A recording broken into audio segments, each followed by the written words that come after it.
Okay, And, let's quickly send this now to Lagos. I understand my colleagues have questions for you. Well, we actually do have Mogaji Agboyega Adejumo here with us. He is the senior Afenifere chieftain. He joins us this morning. Good morning, and thank you for joining us today. Well, the rally did hold, but the police eventually they arrested about 49 persons, saying that they violated the ban for that particular protest. So, what point was it that was going to be made, particularly in context of this arrest that have been made by the police? Good morning, Chamberlain. It's good to be here again. I guess it's a season of sorts, and everything seems to be playing out. The farcical, even the parts of it that are pathetic. We're in a democracy. And we were in a democracy in 2013, 2014, when certain people embarked on similar protests, and people were agitating for something or the other. And I haven't seen anything that is not within the law, unless and except it's one country but two sets of laws. So where do you want us to start from? I'm throwing it back at you. No, but the thing is, what point did the rally intend to make? At what point? Well, what I can say is this. I'm not speaking on behalf of the organizers, even though we do have levels of interaction. Yeah. But I could say that there was sufficient information from some of the protesters to the authorities, the police, that this is a peaceful thing. And why would it not be a peaceful thing? Why should it be about the location this time around? They've had these rallies in 5 of the other southwest states. They've had it in Oyo. And there was nothing in terms of trouble. And there was nothing in terms of the protesters turning violent. Everything went well in Ekiti. And Moshun was particularly without any issues, free of any molestation. And Akure was massive. The people that came out were in their thousands. So one will now ask, why Lagos? At what point did it turn violent? At the point to which the authorities felt they had to do something because they must have received certain instructions to do certain things. Why would a 14-year-old girl be shot? What was she doing? Did they find anything with her? Why should live bullets be used, even after what happened at the End SARS protest? It simply means that the life of Nigerians suddenly do not matter anymore. It's pathetic, and that is why I'm even venturing out to say it is derisory that a government that came on the strength of protests is now the one that is disallowing it towards the point of which people are being killed. Those people did nothing wrong. I didn't see anything. Did you? All right, let me even ask you this. So, do you subscribe to the concept of a Yoruba nation? Well, if it's about the Yoruba nation, the Yorubas have always been a nation. What is a nation? A nation state with everything that goes with it. In the context of the agitation. In the agitation, what is the agitation about? It's about self-determination. Some people may want to twist it, but it's no more than that. The AU Charter allows for it. The United Nations has 5 different organs to deal with those who have issues, indigenous people who have issues with the way they're being treated. And I can remember, even our president, when he came in 2015, on his first appearance at the United Nations, he was clamoring for the creation of a new nation out of Israel. He pleaded for the cause of the Palestinians. That was his very first outing ever, that they should have their own country. So why would he do that for Palestinians? Because he felt they had a case. Now, if he feels that the Yorubas don't have a case, then invite everybody to the table. Let us put things in perspective. You don't have to treat an issue like self-determination as if it is a crime. But then, of course, what is the modus operandi of this administration? They treat every problem as if it has to be solved with a gun and every solution a bullet. And that is one thing that history will not forget. All right, so we'll hear the case that you say they've got when we return in just a moment. Do stay with us.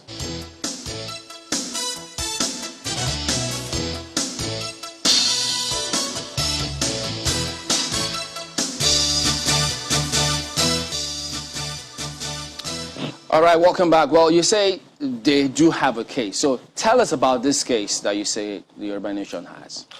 The events leading to this agitation could be in some kind of what I would call sequential logical process. You remember that we had a Southwest starting from 1951, the very first indigenous government in the whole of Africa started in the Southwest in 1951. But then we still wanted a situation in which the Yoruba race will be comfortable in a union where they won't be treated like second-class citizens. That was the London Conference in '53 that gave back to the Littleton Constitution that allowed a full federalism to be the way and manner by which the country will be managed. And I remember again then, Chief Awolowo, the leader of the Southwest of the Yoruba, wanted a clause that would say that any of the federating units will have the right to say, I want to go. Inserted into the 1954 Constitution, the Littleton Constitution. And the leader of the North then, Sir Ahmadu Bello, accepted that very clause. It was only rejected by Dr. Nnamdi Azikiwe and the British. And then, of course, the motion for the creation of the Nigerian state was moved in 1953 first. It wasn't successful by Enahoro, but it was moved again in 1957 by Chief Remi Fani-Kayode, and it was accepted. And the initial date was supposed to be 1959. And the 1959 Constitution, in the making of it, Chief Obafemi Awolowo again raised this idea that any of the federating units, if it feels that it's not going to be so properly treated, should be allowed to go. And that was because he believed that Nigeria was a mere geographical expression. If you want to have a nation, you have a nation that is going to allow the people to be free. There must be equity, there must be equality, there should never be inequity, and there should never be iniquity. We shouldn't have prebendalism, we shouldn't have aristocracy, we shouldn't have nepotism. And those are the things that have led to the agitation today. But again, the usual suspects didn't want that clause to be put in. In fact, the very first time people were going to say they want to leave this country was in 1953 when the Northerners actually brought the word separation, Araba, into the discourse. So why should it be different for the Yoruba when even the Northerners felt at that time that they too should be allowed to go? And let us face it, the 1963 Constitution, there was no constitutional body, there was no constituent assembly. It was a kind of congregation of the 4 units that said, as at that time it had become 4, that said, these are the things we want, these are the laws by which we want to be guided. And the truth of the matter is that, are we being guided by the laws put together by our founding fathers? In which case, do we have unity in this country? Do we have a free and just nation? Do we? And when Chief Obafemi Awolowo, in his wisdom, composed that anthem, the Afenifere anthem, which has now become the Yoruba anthem, he said it is a duty that we owe, that the way of bringing children into this world should not be on the basis of servitude. Ìgbàgbọ́ wa ni pé bí a ṣe bí ẹrú la bí ọmọ. How a child is born is how a so-called slave is born too. Nobody should be born into slavery. Well, what have we been encountering, particularly in the years ahead after 1979? Is so much of powers to the north, so much powers to the center, and some policies that are against the growth of the South. And I can begin to mention them. And that is the truth about it. When you said the other time, said that it seems there are different sets of rules for different sets of people on the same issue. What exactly do you mean? Well, it's like this. You can imagine a governor, Governor Masari of Katsina. The images are all out there, standing with a so-called bandit who's wrapped in bullets, carrying serious assault weapon of the AK-47 type, in public glare. We had a governor, El Rufai, who publicly admitted on national television of paying Fulani killer headsmen rather than arresting them. And let's be safely international about this. Boko Haram, according to the World Terrorist Index, is the second deadliest terrorist group in the world. And the Fulani headsmen, by the same body, created by the United Nations, and labeling the Fulani headsmen as the fourth deadliest terrorist group. But what do you have? You have government officials in the north, governors, and this federal government doing what I call the 5 Ps. In fact, it might be 6 of the Ps. Letter P, that's to say. 1, they protect them. Like you will see Sheikh Gumi being in the company of the same security setup and going into the forest to meet with the same people you call bandits who are fully armed. Rather than arrest them, they are protecting them, they are placating them, almost begging them, they are prevaricating to them, they are pampering them, and they are paying them money. 5 Ps. In fact, let's even say that they do all of this to the people that you might say are privileged, people who have a sense of entitlement to everything. And if you ask me again, when does it become a crime for someone to have the elements of his religion freely owned by him, and then you are splashing that on television and making some kind of story out of what you call a phantom, bulletproof, found in somebody's house? Why are you not showing us the test bill owned by the bandits? Why are you not showing us the rosaries owned by certain Christians that you think are criminals? Why create such a dichotomy? Why? And it's pathetic when you begin to hear the president, Major General Muhammadu Buhari, on national television, saying to 2 governors that he said came to him, saying to the president, we have insecurity in our states, and he's telling them to go back and fix it. What are they going to fix?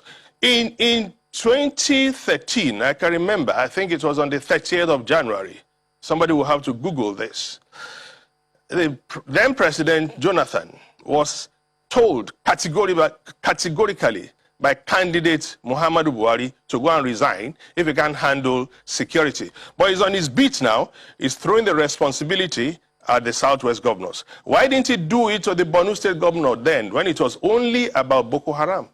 So why would we have to be in a country where seemingly, perhaps I should even add,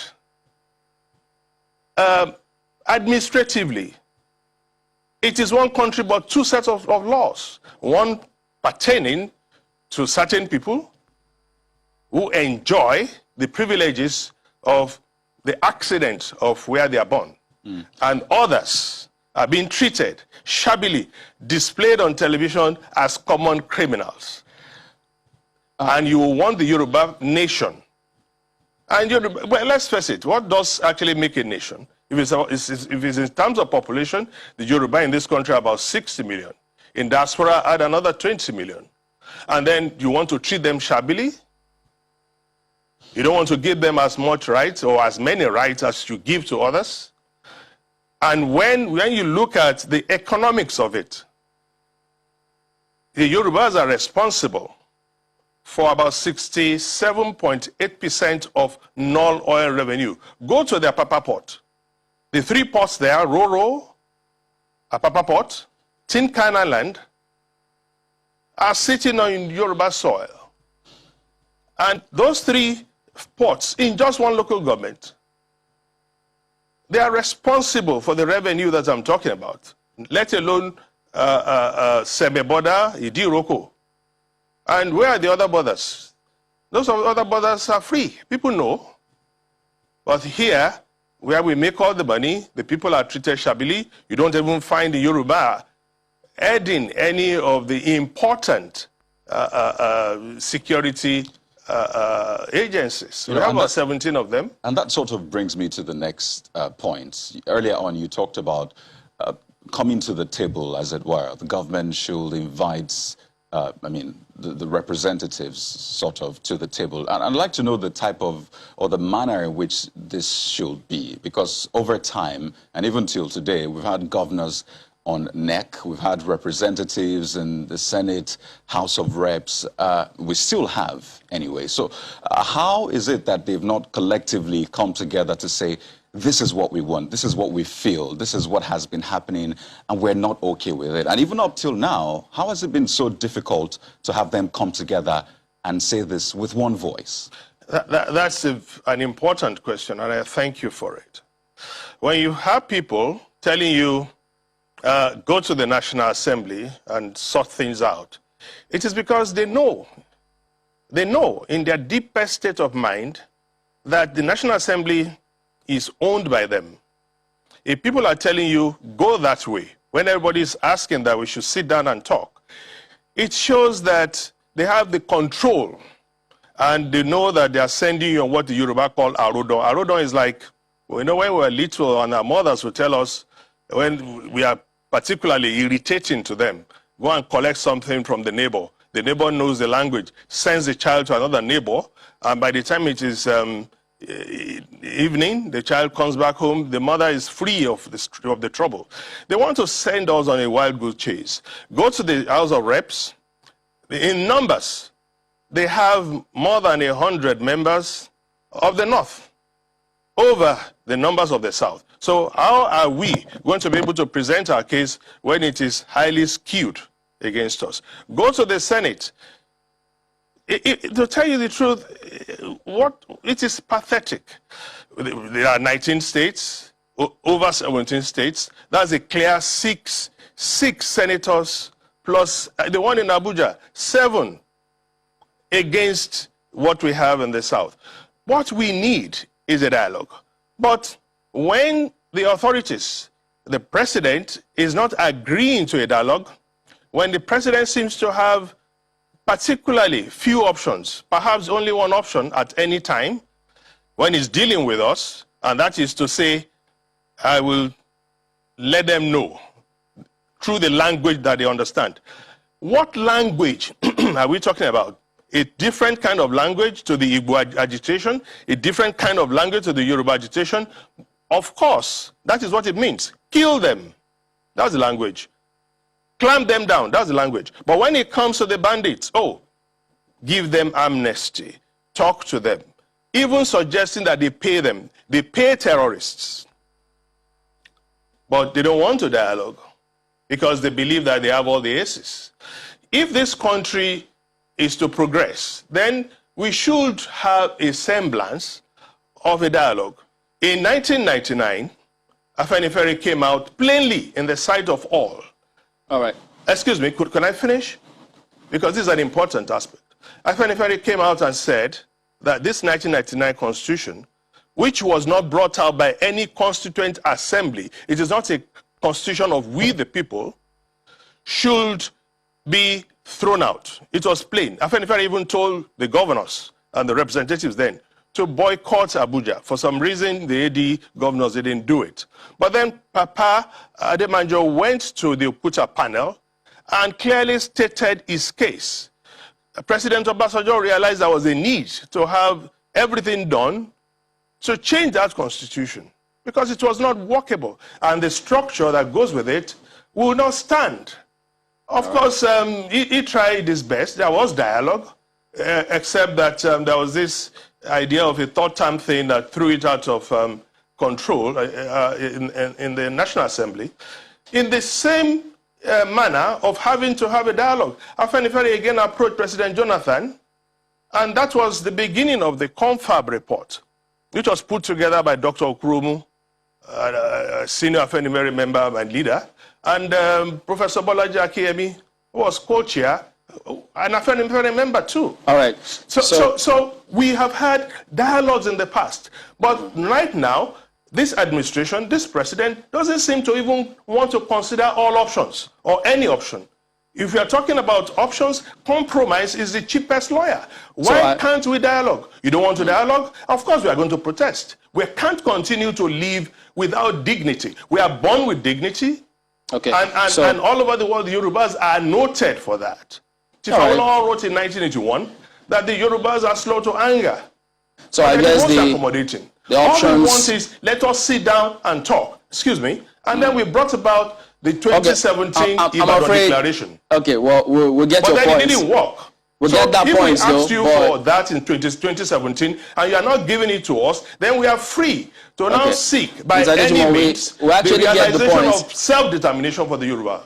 So in other words, I mean, that option will always be there for that dialogue. Thank you. That is a fantastic place to let it go. Igboho Adejumo, Senior Afenifere Chieftain, thank you very much indeed for your time this morning.